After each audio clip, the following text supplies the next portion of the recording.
नमस्कार साथियों। हम सभी के जीवन में अक्सर ऐसा होता है कि हम समय की परवाह नहीं करते, खास करके शुरुआत में, यंग एज में और कभी कभी मिडिल एज में भी। पर बाद में समय हमारी परवाह नहीं करता और हम उस चीज़ को फिर हमको अच्छा नहीं लगता। पर अगर आप यंग हैं, आपके पास समय है, तो अभी से समय की कदर करें, क्योंकि कर्मा का तो नियम ही यही है। जैसे आप समय को ट्रीट करोगे, समय आपको वैसे ही ट्रीट करेगा। और समय ही जीवन है, जीवन समय से बना है, तो समय पे ध्यान दें। 7.5 चल रही है मीन राशि की, जो गुरु की राशि है, पर धनु की जो राशि है उसकी ढैया चल रही है। तो दोनों ही गुरु की जो राशियां हैं उनके लिए थोड़ा टफ सा समय तो है। और अब क्या हो रहा है, गुरु वक्री भी हैं, इसके बारे में बात करेंगे। इसके साथ साथ धनु राशि के लिए 1 2 3 4 चार चार ग्रह 12वें भाव में है, वृश्चिक राशि में। इसके बारे में क्या है ये भी देखेंगे। राहु केतु का गोचर तो सेम ही चल रहा है। राहु तृतीय भाव में जो शुभ ही है, केतु भी 9th हाउस में ठीक है, सिंह राशि में, वो भी कोई दिक्कत नहीं है। गुरु आपकी राशि के स्वामी अष्टम से सप्तम में आ गए वक्री होकर 5 दिसंबर से, कहीं ना कहीं शुभ है, इसके बारे में बात करेंगे। और शनि वक्री से मार्गी हो गए हैं आपके, अब ये क्या कहता है ये भी देखेंगे। तो दिसंबर के महीने में बहुत सारे इवेंट हैं, हो सकते हैं। बहुत ही महत्वपूर्ण महीना है, साल का आखिरी महीना है इंग्लिश के हिसाब से अगर हम देखें तो। क्या लेकर आएगा ये साल, इसकी तरफ चलते हैं। ये महीना, नया साल तो नहीं, नए साल का वीडियो तो अभी आएगा।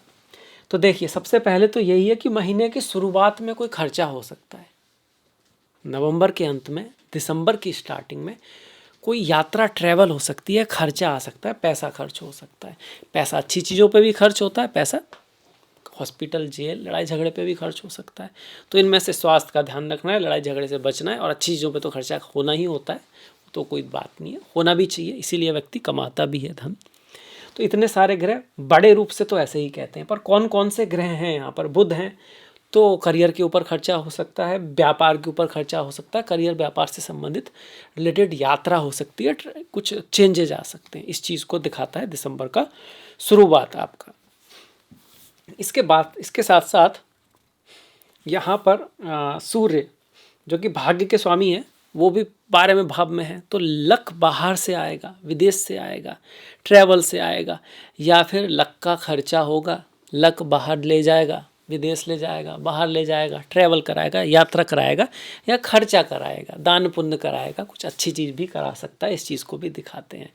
वहीं मंगल का यहाँ आना स्पिरिचुअलिटी, अध्यात्म, अकल्ट, ज्योतिष, रिसर्च के लिए तो अच्छा है। अकेले होके कुछ निकालना, जैसे वैज्ञानिक कोई खोज करते हैं, उसके लिए तो अच्छा है। पर शादी की लाइफ के लिए उतना बढ़िया नहीं है, क्योंकि ये जो भाव है ना, ये आपका ये कह सकते हो कि शादी, पति पत्नी के जो रिश्ते होते हैं, सैया सुख होता है, बेड प्लेजर है, उसका भाव है। और उसमें अगर मंगल और सूर्य जैसे गुरु ग्रह आ जाएं जो अग्नि वाले हैं, तो दूरी बढ़ाता है पति पत्नी के बीच, फिजिकल डिस्टेंस बढ़ाता है।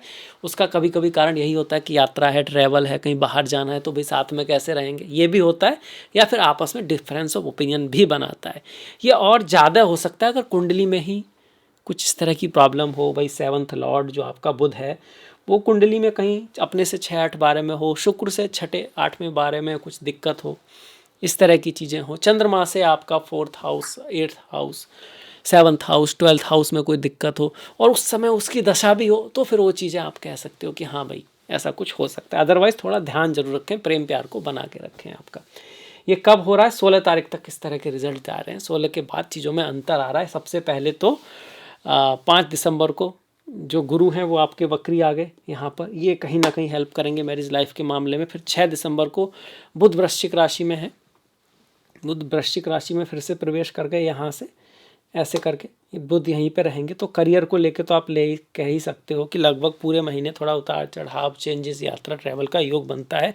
7 दिसंबर को मंगल धनु में आ जाएंगे, तो मंगल तो यहाँ से निकल जाएंगे, 7 दिसंबर को यहाँ आ जाएंगे। मंगल पंचम भाव के कारक हैं, तो 7 दिसंबर के बाद कहीं ना कहीं प्रेम के लिए, एजुकेशन के लिए, पढ़ाई लिखाई के लिए, परफॉर्मेंस के लिए थोड़ा सा बेटर हो गया। मैरिज लाइफ आपके लिए भी कुछ ना कुछ तो बेटर हुआ है, पर गुस्सा क्रोध थोड़ा बढ़ सकता है, जल्दबाजी में आपसे कोई गलती हो सकती है। शनि और मंगल का एक एक्सिस बन गया कि शनि कहेंगे चीज़ों को रोको, डिले करो, ध्यान से करो, रोको, एक तरह से चीज़ें रोकेंगे। और मंगल सडन एक्शन ले सकते हैं। मंगल कभी कभी ना सडनता को दिखाते हैं, अधैर्यता को भी दिखाते हैं। तो आपको एक्शन भी लेना है, पर अधैर्यता के साथ नहीं, जल्द का काम शैतान का काम।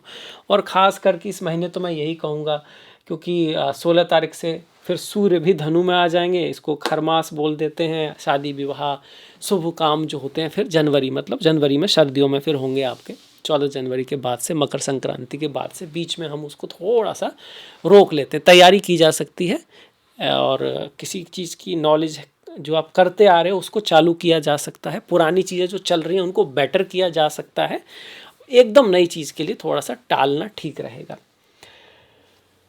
बुध और शुक्र का ये जो योग रहेगा ये तो काफ़ी समय रहने वाला है। 6 से लेकर 20 तक लक्ष्मी नारायण योग 12वें भाव में बनना सुख भोगों को दिखाता है बीच में। तो आप ये कह सकते हो 6 से 20 तक का जो समय है वो थोड़ा सा पॉजिटिव है खर्चों के मामले में, सुख भोग के मामले में। और उससे पहले का 6 तारीख तक का समय थोड़ा सा कह सकते हो उतना बढ़िया नहीं है। और 6 से भी आप यहाँ कहोगे कि 7 तारीख को आपके मंगल आए हैं ना, तो 7 को कह सकते हैं, 7 से 20 तक का ठीक है। ओवरऑल खर्चे के लिए, यात्रा के लिए, ट्रैवल के लिए बढ़िया है। अच्छी चीज़ों पे खर्चा होगा, इसकी पॉसिबिलिटी ज़्यादा बन जाती है। यहाँ जब बुध आएंगे तो 10वें भाव का मालिक और 7वें भाव का मालिक व्यापार बिजनेस को लेकर यात्राएं, ट्रैवल रह सकती हैं। 12वें भाव में पहले अच्छा नहीं मानते थे किसी भी ग्रह का जाना, अब मानते हैं। पहले खर्चा ही दिखाता था, पहले लॉस ही दिखाता था। अब ये फॉरेन ट्रैवल, विदेश से कुछ ना कुछ होना, अदर स्टेट से कुछ फ़ायदा हो सकता है व्यापार के मामले में, बिजनेस के मामले में, उसको लेके कहीं दूर जाना पड़ सकता है, कोई खर्चा करना पड़ सकता है, इस चीज़ को भी दिखाता है। पर हाँ, थोड़ा सा ध्यान से ज़रूर रहना है। वहीं शुक्र जो है 11th लॉर्ड है, लाभ का स्वामी, 12वें भाव में आ गया, तो विदेश से लाभ हो सकता है। और ये भी कह सकते हो आपका कोई कंपटीशन जो है ना वो समाप्त हो सकता है, किसी कोर्ट केस में आपकी विजय हो सकती है, इस चीज़ को भी ये दिखाता है। क्योंकि 6th लॉर्ड 12th में चला गया, आपका जो कोई जिसको कह सकते हो प्रतियोगी है वो आपसे दूर जा सकता है, और प्रतियोगी दूर चला गया तो आप जीत गए, तो ऐसी चीज़ें भी बनती हैं। पर ज़्यादातर इसको हम 12वें भाव में बुध और शुक्र जाएंगे तो अच्छी चीज़ों पर व्यय को ये दिखाएगा आपका। इसके बाद 16 दिसंबर को सूर्य आ गए लग्न में। अब सूर्य को भाग्य के स्वामी है। 16 से पहले वो आपके 12वें भाव में थे, तो उतनी अच्छी पोजीशन नहीं है। 16 के बाद वो आपके खुद के भाव में आ गए, साथ में मंगल भी वहाँ पे आ ही चुके हैं, तो एक राजयोग बन गया। तो करियर के पॉइंट ऑफ व्यू से, समाज में कुछ करने के पॉइंट ऑफ व्यू से, दुनिया में कुछ नाम कराना, उसके हिसाब से देखा जाए तो 16 के बाद का समय ज़्यादा अच्छा है, क्योंकि सूर्य मंगल साथ में ही बैठे हैं। अब सूर्य मंगल राजा हैं, सूर्य राजा हैं, मंगल सेनापति हैं। अब राजा और सेनापति साथ में तो बड़ी पावर सी लगती है ना अपने आप में भी, राजा और सेनापति साथ में तो किसी को भी हैंडल कर लेंगे। पर ये कभी कभी आपको ईगो दे सकता है, गुस्सा करा सकता है। आप दूसरों से थोड़ा सा ये फील कर सकते हो कि आप थोड़े से ज़्यादा सुपीरियर हो, ये चीज़ें देखी जा सकती हैं। और ज़्यादा ऑनेस्टी दिखा सकता है, आप बहुत ज़्यादा साफ़ सुथरा बोल सकते हो, ज़्यादा ऑनेस्टी दिखा सकते हो। धनु राशि वाले कई बार उनकी जो नज़र होती है ना सिर्फ लक्ष्य पे होती है, एक बड़ी चीज़ पे होती है, तो कई बार वो रास्तों को नहीं देख पाते। कई बार ये उनकी ताकत भी होती है, कई बार कमजोरी भी, क्योंकि सिर्फ लक्ष्य को दिख रहा है पर रास्ते नहीं दिख रहे। बहुत बड़ा लक्ष्य है, यही करना है, ये सब देखने में आता है, तो वो थोड़ा सा ध्यान रखना है। मंगल और सूर्य पहले भाव में आपके लिए तो ठीक ही है, पर स्पाउस के साथ थोड़ा बना के रखें, इस चीज़ को भी लगभग पूरा महीना आपका बताता है। गुरु आपके खुद के स्वामी हैं, बुद्धि के स्वामी हैं, ज्ञान के स्वामी हैं, संतान के स्वामी हैं, भाग्य के स्वामी हैं, और आपके लिए तो वो आपकी कह सकते हो कि शरीर के भी स्वामी हैं, और पूरे कह सकते हैं कि भाई वो सारा आपके चार्ट के ना सबसे महत्वपूर्ण ग्रह हैं। उनका वक्री होना स्वास्थ्य के लिए आपको थोड़ा सा ध्यान रखना है। आप बहुत ज़्यादा अपने स्पाउस पार्टनर पे डिपेंड हो सकते हो। आपको बहुत ज़्यादा कुछ ऐसा लगेगा कि भाई पार्टनर बहुत इंपॉर्टेंट है या बिज़नेस बहुत इंपॉर्टेंट है, कहीं थोड़ा बहुत आपको झुकना भी पड़ सकता है अपने कंपनी के सामने, पार्टनर के सामने, प्रेमी प्रेमिका के सामने, या उसके लिए ज़्यादा समय देना पड़े आपको इस महीने, या उसकी वजह से आपकी बहुत सारी एनर्जी उनके ऊपर चली जाए, इसकी पॉसिबिलिटी बनती है। दूसरा वक्री होना ये भी दिखाता है कि पुरानी चीज़ों से, पुराने लोगों से, पुराने दोस्त, पुराने फ्रेंड्स से, पुराने फ्रेंड सर्कल के थ्रू, पुराने पार्टनर वगैरह से भी आपकी मुलाकात होने का चांसेस है और उसकी वजह से कुछ आपके जीवन में अचीवमेंट भी हो सकते हैं। व्यापार के मामले में भी कुछ पुरानी चीज़ें आपके जीवन में आ सकती हैं। वक्री का मतलब ये होता है पीछे जा रहा है, तो पुरानी कोई चीज़ों को या तो आप अकम्पलिश करोगे जो छूट गई हैं, या फिर पुरानी चीज़ें आपकी लाइफ में आएंगी। अब ये गुरु ऐसे ही चलता रहेगा जनवरी में, फरवरी में, मार्च में, उसके बाद मार्गी होगा, तो काफ़ी समय तक गुरु तो मार्गी रहेंगे, पर 14 जनवरी के बाद फिर नई चीज़ें थोड़ा बहुत ट्राई की जा सकती हैं, क्योंकि उसके बाद सूर्य जो हैं मकर राशि में आ चुके होंगे। जब तक सूर्य आपके गुरु की राशि में है, धनु राशि में है, तो उस समय हम खासकर कुछ नई चीज़ों को, ऑस्पिशियस चीज़ों को थोड़ा सा अवॉइड करते हैं। इसको खर मास भी बोल देते हैं, पर ये शुभ है, बुरा मास नहीं है। सूर्य गुरु की राशि में है, धर्म की राशि में है। इसी समय क्रिसमस मतलब ईसा मसीह का जन्म हुआ था, उनके चार्ट में भी गुरु बड़ा विशेष है। तो सूर्य गुरु तो आपस में मित्र हैं और बहुत ज़्यादा पवित्र कामों के लिए, स्पिरिचुअल कामों के लिए, अध्यात्म के कामों के लिए, तपस्या के लिए, ध्यान के लिए महीना बढ़िया माना जाता है, अच्छा माना जाता है। तो ये हो गया कहीं ना कहीं गुरु का थोड़ा सा रिजल्ट कि भाई वो वक्री होके सप्तम भाव में आ रहे हैं। सप्तम भाव में आएंगे तो कुछ लोगों का पुराना दोस्त, पुराने फ्रेंड, ये सब, शादी जैसे किसी कारण से टूट गई है तो उसका फिर से जुड़ जाना, चीज़ों का ना रिवर्ज होना, वापस होना, जो चीज़ें बिगड़ चुकी हैं उनका फिर से बन जाना, उस चीज़ के लिए अच्छे हैं।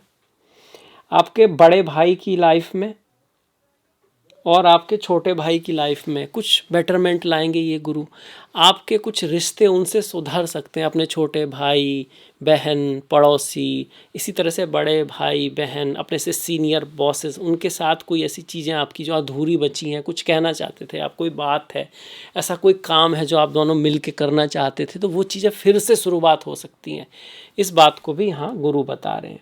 गुरु का यहाँ पर आना मंगल और सूर्य की एनर्जी से आपके व्यापार, बिजनेस और परिवार, पत्नी, पति, उनकी भी रक्षा करेगा। आपकी बुद्धिमानी की वजह से, आपके ज्ञान की वजह से आप रिश्ते को बचा पाओगे, रिश्तों में कुछ बेटरमेंट लाओगे। एक तरह से आपका जो स्पाउस है, पार्टनर है, वो भी आपके लिए गुरु का काम करेगा। उसकी कुछ बातें आपको रास्ता दिखाएंगी, उसकी कुछ बातें आपको दिखाएंगी कि लाइफ में क्या करना है, क्योंकि इस समय गुरु 7th हाउस में आपके आ रहे हैं। इस बात को ध्यान रखना है। तो अपने पार्टनर्स की बातों को इग्नोर नहीं करना है, उनको समझना है, सुनना है, एनालाइज करना है, इग्नोर नहीं करना है। शनि 4थे भाव में है, मार्गी हो चुके हैं। शनि का मार्गी होना काम में गति लाएगा, घर से संबंधित कोई काम है और कुछ जीवन में, कर्मों में कुछ ना कुछ गति लाएगा आपके, और कुछ नई चीज़ों के लिए कुछ नई चीज़ें होंगी भी शनि की वजह से, अगर शनि की दशा महादशा है तो खास करके। और अगर आपकी कुंडली में शनि वक्री हैं, गुरु नहीं है, शनि वक्री हैं, और शनि जब वक्री थे तो लाइफ में ज़्यादा पॉज आया था, अब थोड़ी स्पीड आएगी, इस चीज़ को दिखा रहा है। शनि का यहाँ से 10th भाव को देखना, करियर में स्पीड आएगा, मेहनत और एफर्ट से ही आएगा, क्योंकि शनि जहाँ भी दृष्टि डालते हैं वहाँ थोड़ा एफर्ट, हार्डवर्क, चीज़ों को डिले भी करते हैं, पर वो चीज़ों को धीरे धीरे बनाते भी हैं। शनि की 30वीं दृष्टि रोग ऋण शत्रु से संबंधित है, उसके लिए पॉजिटिव है, उसको परास्त करेंगे। लग्न पर आ रही है, राशि पर आ रही है, तो आपके अंदर थोड़ा आलस्य वगैरह कर सकता है, आप खुद की चीज़ों को थोड़ा बहुत डिले भी कर सकते हो। तो चीज़ों को रिकवर करने का समय है, डिले करने का नहीं, चीज़ों को बेटर करने का समय है, रोकने का नहीं है। जो काम की तैयारी की जा सकती है उस काम के लिए, जो भी काम है जिसको आपको बाद में करना है, ऐसा छोड़ने का समय नहीं है, बैठने का समय नहीं है, ये तैयारी करने का, चीज़ों को आप कह सकते हो रीटच करने का। जैसे हम कहीं जाते हैं, बाहर जाते हैं तो एक बार से फिर से सारी चीज़ें अरेंज करते हैं, देख लेते हैं, सब चेक कर लेते हैं, कुछ इस तरह का समय आप इसको कह सकते हो।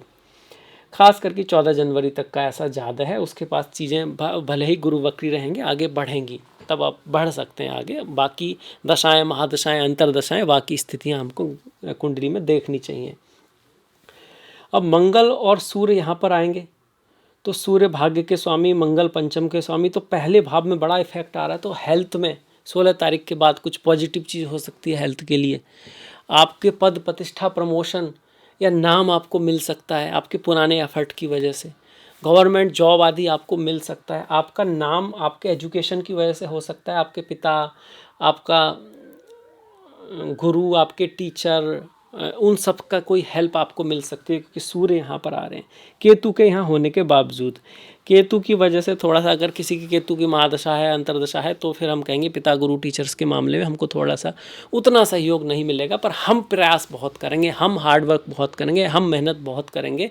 और हमारी मेहनत की वजह से, हार्डवर्क की वजह से, अपने को एक्सप्रेस करने की वजह से, जो कि राहु हैं, हम कर करके सीखेंगे, और हमारी उस मेहनत की वजह से फिर हमारा लक साथ देगा, किस्मत साथ देगी, और हम चीज़ों को अचीव कर पाएंगे।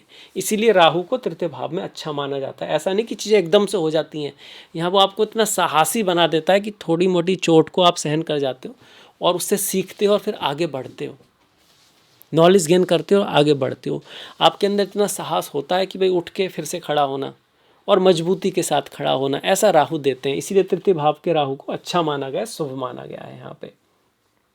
पर छोटे भाई बहन के साथ, पड़ोसियों के साथ अगर राहु की महादशा अंतरदशा है, तो वहाँ थोड़ा बहुत डिफरेंस और दूरी ये ज़रूर लाएगा। कान की कोई दिक्कत है आपको, क्योंकि राहु ये तृतीय भाव कान का है, हाथ में कोई प्रॉब्लम ऑलरेडी चल रही है, तो थोड़ा बहुत आपको ध्यान रखना है। और शनि की बात की जाए तो ऐसे तो ढैया है, पर ढैया का मतलब ये नहीं कि सबके लिए दिक्कत ही होने वाली है। अगर आपके चंद्रमा पीड़ित हैं, कृष्ण पक्ष के हैं, छोटे चंद्रमा हैं, राहु केतु आदि से कोई उनका मिलन हो रहा है, मतलब कि उनको ग्रहण लग रहा है, या शनि की दृष्टि है, तो उस केस में थोड़ा मेंटल पीस रह सकता है, मेंटल हेल्थ आपकी थोड़ी सफ़र कर सकती है। माता के साथ कुछ रिश्ते, या फिर अपनी जन्मभूमि से दूर, या फालतू का कोई खर्चा ये ढैया दे सकती है, तभी देगी। ऐसे नहीं कि ढैया चल रही है तो हर महीने खराब ही रहेगा, वो चेक करना पड़ेगा। अगर ढैया अच्छी है, मतलब शनि आपकी कुंडली में शुभ हैं, चंद्रमा कोई बहुत ज़्यादा अफेक्टेड नहीं हो रहे हैं, तो ज़मीन खरीद सकते हो, घर बना सकते हो। अभी तो नहीं खरीदना है, पर ओवरऑल ढैया का जो रिजल्ट है, फिर उस केस में थोड़ा पॉजिटिव ही हो जाएगा। वो आपको ऊपर ही उठाएगा, पर प्रॉब्लम के साथ। वो आपको ऊपर ही उठाएगा, पर चैलेंजेस के साथ। वो आपको कुछ ना कुछ सिखाएगा, पर प्रेशर के साथ। जैसे प्रेशर पड़ता है तो कोयला सोना, मतलब हीरा हो जाता है, और कुछ कोयला टूट जाता है। अगर आप मजबूत हैं तो आप हीरा बन जाएंगे, सीखेंगे टफ समय में। आवश्यकता ही आविष्कार की जननी है, और अगर आप कमज़ोर हैं तो आप टूट भी सकते हैं। डिपेंड करेगा गुरु की स्थिति कैसी है आपके चार्ट में। गुरु बहुत महत्वपूर्ण है, क्योंकि राशि के स्वामी हो गए, पर गुरु की मजबूत स्थिति है तो ढैया भी आपको कुछ ना कुछ देकर ही जाएगी, ऊपर ही उठाएगी। अब पढ़ते हैं त्योहारों की तरफ। क्रिसमस है तो 25 तारीख का होता है, सभी लोग जानते हैं, कैथोलिक ईसा मसीह का जन्मदिन हो है। उस दिन गुरु का काफ़ी इम्पोर्टेंट रोल होता है। सूर्य गुरु की राशि में होते हैं। गुरु ग्रह का उनका जो कुंडली बनाई गई है, बीबी रमन साहब द्वारा एक कुंडली है, उसमें दी गई है, तो गुरु काफ़ी मजबूत दिखाई पड़ते हैं। कुछ लोग कहेंगे कि ईसा मसीही और उनका जो धर्म है वो अलग अलग है, उन्होंने को किताब लिखी नहीं, कोई बाद में लिखी गई है, तो उसमें कुछ बातें जो आपको शायद विरोधी लगें या कुछ ठीक ना लगें, तो हो सकता है वो उनकी हो भी ना, ये भी बात संभव है। इसके बाद 4 तारीख को मार्गशीर्ष पूर्णिमा है, 13 तारीख को सफला एकादशी है, 30 तारीख को पौष पुत्र दा एकादशी है। और ओम नमो नारायणाय, ओम नमो भगवते वासुदेवाय। जो लोग भगवान नारायण के भक्त हैं, भगवान विष्णु के भक्त हैं, उनके लिए एकादशी बहुत महत्वपूर्ण है।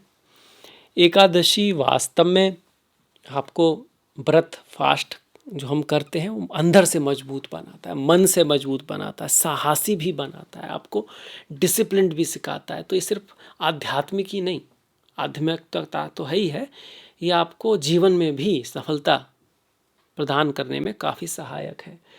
7 और 17 तारीख का प्रदोष व्रत है, 18 तारीख की शिवरात्रि है। चिदानंद रूपा शिवोहम शिवोहम। मनोबुद्धि अहंकार चित्तानि ना हूँ, न मन हूँ, न बुद्धि हूँ, न अहंकार हूँ, न चित्त ही मैं हूँ। चिदानंद रूपा शिवोहम शिवोहम। चेतना रूपी जो आनंद जिसका स्वभाव है वही मैं हूँ। भगवान शिव शिव सूत्र में और भगवान कृष्ण गीता में यही कहते हैं कि पृथ्वी, ये सूर्य, ये चांद, सितारे, ये गैलेक्सीज भी मेरे अंदर हैं। अर्थात चेतना के अंदर ही सब है, उसके अंदर ही वो माया के प्रभाव से पृथ्वी, सूर्य, चांद, सितारे जन्म लेते हैं और उसके अंदर ही विलीन हो जाते हैं, और वही शिव है। 7 तारीख की संकष्टी है, 19 तारीख की पौष अमावस्या है, और 16 तारीख की धनु संक्रांति है। सूर्य धनु राशि में चाह रहे हैं। बहुत ही पवित्र महीना है, इतना पवित्र है कि फिर उस दिन हम ध्यान, मेडिटेशन, इन सब के लिए इम्पोर्टेंट हो जाता है। आम चीज़ें, घर खरीदना, शादी वगैरह, इसको हम थोड़ा सा इग्नोर कर देते हैं, भौतिक लाइफ वाली चीज़ों को। स्पिरिचुअलिटी, अध्यात्म के नज़रिए से देखा जाए तो ये अच्छा है, बढ़िया है। इसी के साथ हम इस वीडियो को समाप्त करते हैं। अगर आपको अच्छा लगा है तो लाइक कीजिएगा, शेयर कीजिएगा अपने मित्रों में। अभी तक सब्सक्राइब नहीं किया है तो कर सकते हैं। कोई क्वेश्चन है आपका, कोई कमेंट वगैरह आप करना चाहें तो ज़रूर कीजिएगा। इतना सारा समय दिया इसके लिए आपका बहुत बहुत धन्यवाद। नमस्कार।